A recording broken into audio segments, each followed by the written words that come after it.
शरीर मैंने रिसीव किए। कल शाम को 7 बजे के बाद लगभग 7:15 बजे यमुनोत्री जा रही एक बस, 2 बस थी, एक आगे निकल गई थी, एक आगे थी, एक पीछे आ रही थी। जो बस पहले जा रही थी वो लगभग 1000 फीट गहरी खाई में गिर गई। लगभग 8 बजे के आसपास, 7:45-8 बजे मुझे जानकारी मिली। मैंने तत्काल उत्तराखंड के मुख्यमंत्री माननीय पुष्कर सिंह धामी जी से बात की और तत्काल आग्रह किया कि युद्ध स्तर पर राहत और बचाव के काम प्रारंभ किए जाए। तब तक रात हो गई थी, अंधेरा हो गया था। एसडीआरएफ की टीम पहुंच गई। पुष्कर जी ने जिला प्रशासन की टीम भेजी, लेकिन इतने से मन संतुष्ट नहीं हुआ। मुझे लगा इतने भयानक हादसे के बाद मुझे स्वयं भी जाना चाहिए और राहत और बचाव के काम तेजी से कर सके, इसलिए उच्च स्तरीय टीम भी ले जानी चाहिए। क्योंकि रेगुलर विमान मध्य प्रदेश सरकार का है नहीं, हमने आनंद फानन में विमान की व्यवस्था की। मैं स्वयं, हमारे डीजीपी, एसीएस होम, मेरे ओएसडी योगेश चौधरी सहित एक टीम यहां से रवाना हुई। एक हमने दिल्ली से रवाना की। दिल्ली में जो हमारे अधिकारी हैं, यहां से विवेक शर्मा भी हमारे साथ गए और दिल्ली से हमारा जो रेजिडेंट कमिश्नर के अंदर में टीम है, साई मनोहर सहित बाकी लोग वहां से रवाना हुए। लगातार मेरी बीच बीच में चर्चा और बातचीत हो रही थी। माननीय प्रधानमंत्री जी को भी हादसे की खबर मिली। उनने तत्काल राहत राशि की व्यवस्था की। उनका आशीर्वाद मिलता रहा। केंद्रीय गृह मंत्री श्री अमित शाह जी ने भी बचाव के कार्यों की जानकारी ली। रात को लगभग 12 बजे लगातार चर्चा और बातचीत करते हुए हम लोग जॉली ग्रांट एयरपोर्ट पहुंचे। तब तक 7 लोग बचे थे। 19 नीचे से, क्योंकि 1000 फीट गहरी खाई में से लोगों को निकाल के लाना दुर्गम रास्तों से, ये आसान काम नहीं था। और तब जब एक जगह नहीं, बस ने कई पलटियां खाई, इसलिए कोई कहीं गिरा, कोई कहीं गिरा, कोई कहीं गिरा। दूर दूर तक हमारे तीर्थयात्री भाई बहन बिखरे हुए पड़े थे।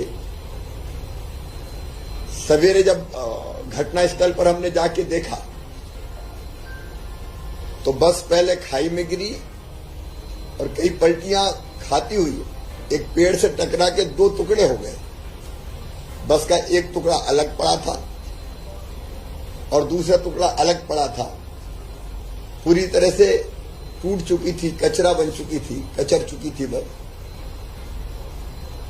और इसलिए रात में युद्ध स्तर पे काम के बाद में एनडीआरएफ की टीम भी पहुंच गई। लगातार मैं संपर्क में था, मुख्यमंत्री जी के भी और टीम के भी। एक हाथ तो बहुत दूर जाके मिला, जो पार्थिव शरीर से टूट के कट के अलग हो गया था। लेकिन रात को जाते ही सबसे पहले मैं कंट्रोल रूम गया। आपदा राहत के लिए कंट्रोल रूम था, उसमें सारे वरिष्ठ अधिकारी थे। मेरी टीम भी जाके वहां बैठी और घटनास्थल से हमने डीएम से, डीआईजी से, एसपी से चर्चा बातचीत की। तब तक बाकी लोग ऊपर लाए जा चुके थे। 7 लोगों को ढूंढने का क्रम चल रहा था। वहां चर्चा करके फिर मैं मैक्स अस्पताल है जहां घायलों को लाया जा रहा था। 3 लोग केवल मध्य प्रदेश के बचे।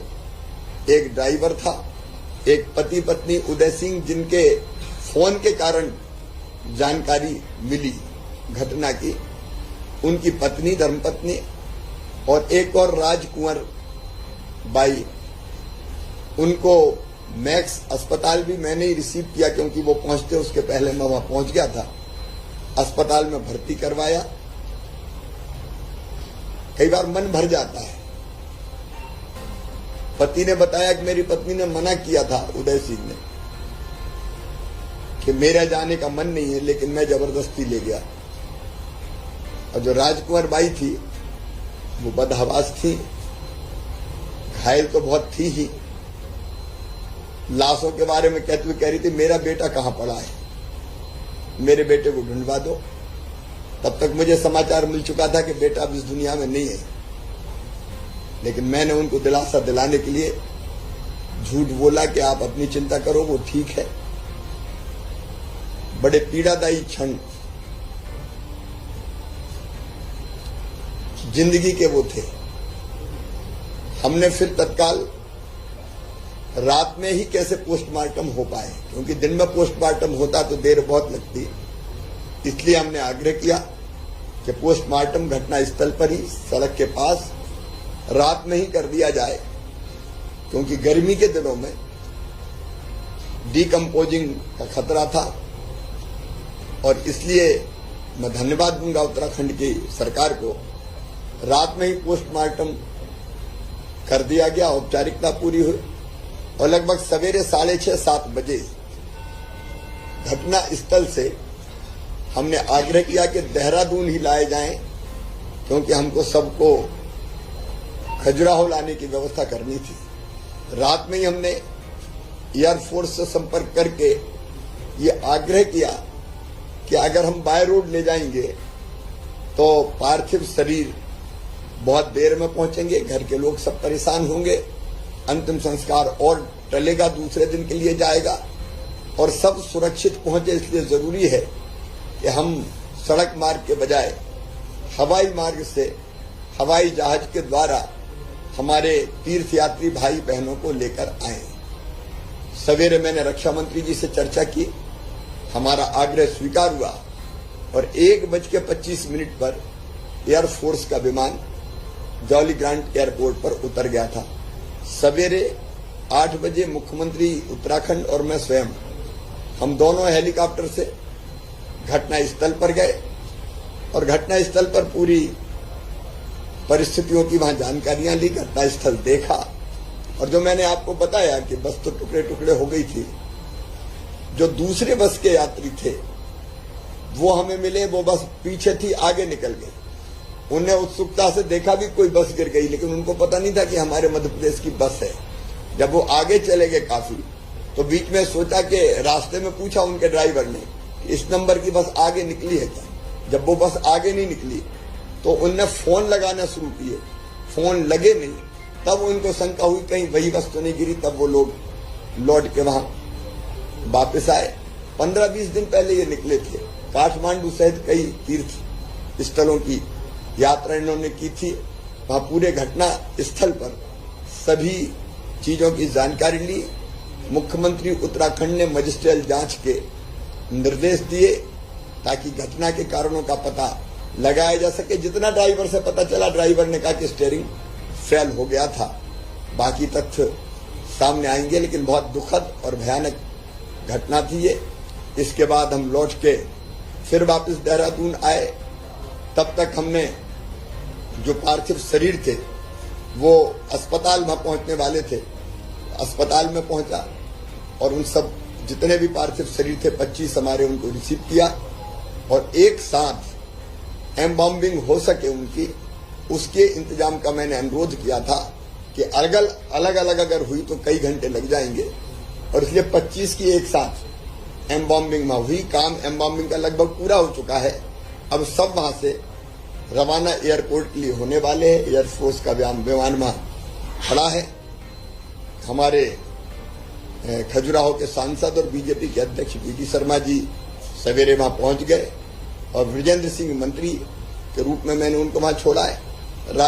राजौरा एसीएस और बाकी साईं मनोहर विवेक पूरी टीम वहां पे है। हमारी दिल्ली की टीम भी वहां है जो उनको रवाना वहां से करेगी। खजुराहो विमान से लाएंगे। खजुराहो में पूरी तैयारी है। वाहनों से सभी पार्थिव शरीर अपने अपने गांव ले जाए जाएंगे और हमारी कोशिश ये होगी कि आज ही अंतिम संस्कार हो सके। जो बेहतर से बेहतर इन परिस्थितियों में हो सकता था वो व्यवस्था करने की कोशिश की। अस्पताल में इलाज तो निःशुल्क हो ही रहा है, लेकिन हमने कल ही मैंने अनाउंस कर दिया था, प्रधानमंत्री जी ने कृपा पूर्वक 2 लाख रुपया मृतकों के परिवारों को राहत राशि देने की घोषणा की। हमने भी 5 लाख रुपया मृतकों के परिवारों को, 50,000 रुपया घायलों के परिवारों को देने का फैसला किया था। लेकिन आस्था कितनी भारी है, मैं आश्चर्यचकित रह गया जब मैंने दूसरी बस जिसके लोग अभी बचे हुए हैं उनसे पूछा कि अब आगे आपको कहां भेजने का इंतजाम करूं। उनमें से कुछ लोग बोले अब यहां आ ही गए हैं तो जमुनोत्री जी के दर्शन करके और जल वापस लेके जल भर के वापस जाने की इच्छा है। ये आस्था है जो ऐसे भयानक हादसे के बाद भी दिखती नहीं है, टूटती नहीं है।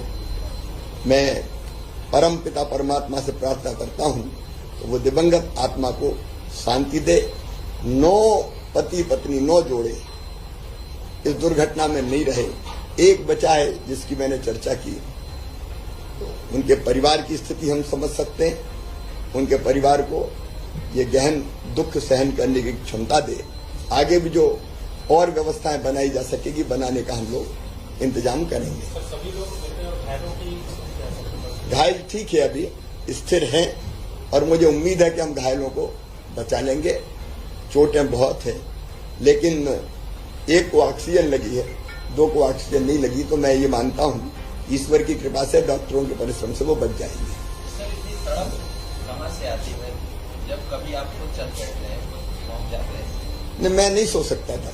जब इतने लोग खाई में पड़े हों तब मुख्यमंत्री के नाते मैं मुख्यमंत्री निवास में चैन की नींद सो जाऊं, ये तो मुझसे नहीं हो सकता किसी भी कीमत पर। और इसलिए ये कहा जाता है कि अफसर चले जाएंगे, मंत्री भेज दो, लेकिन मुझे लगा कि मुख्यमंत्री जाएगा तो राहत और बचाव के कामों में तेजी आएगी, सारा प्रशासन हरकत में आएगा और हो सकता है हम कुछ लोगों को बचा लें, बाकी को ठीक ढंग से संभाल के लेके आ पाएं।